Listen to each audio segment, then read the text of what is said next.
the services you provide every single day to deaf Americans make our civil rights laws real. Things that people... We are here to speak out why us sign language interpreters with the VRS companies are looking to get together and unionize. We're talking about people's accessibility here. This is a big part of people's lives. And if you can empathize with that, then you really should care. We never know when we're going to need someone else's help. And these services actually are a lifeline for people deaf and hard of hearing or not. We facilitate communication between a hearing person who does not know sign language and the deaf person using sign language. We're going from 911 calls to personal calls, telling someone that their loved one passed away. There are so many things that we process that are so emotionally charged. We aren't getting the time that we need to recover from those. We're also not getting the emotional and mental and physical supports that we need to do our job effectively.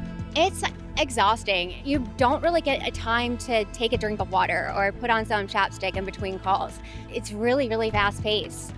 I'm seeing a lot of burnout from experienced interpreters, a lot of burnout from new interpreters, just exhaustion overall from being overworked. And when we're overworked, we really can't do our best. We are working ourselves to death. The current environment that we're working in is not sustainable. It's about dignity, it's about justice, and the future of equitable communication for deaf Americans. We are working with OPIU to form the ASL Interpreters Union.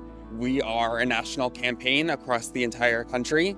We're all interpreters, and we see the harm that the current management and the private equity firms that have taken over our industry are doing to both interpreters and our deaf callers on a daily basis. Private equity has just decimated our industry. You can feel your body deteriorating, and that doesn't matter to these people. What matters is what's lining their pockets. These people have one thing in mind and one thing in mind only.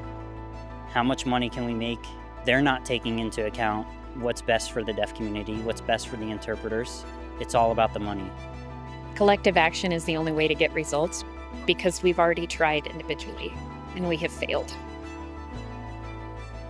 It's just one person says, oh, change needs to happen. That's not going to do anything. If you have multiple people saying change needs to happen and then identifying where and how we can make that change collectively is how we get that done. Without a union, I don't see these companies changing course. It would be easier to do nothing. But if we don't do anything, it's just going to get worse. It's personal to me. I'm here to fight. We need better working conditions. The deaf community deserves interpreters who are not just exhausted and frustrated all the time.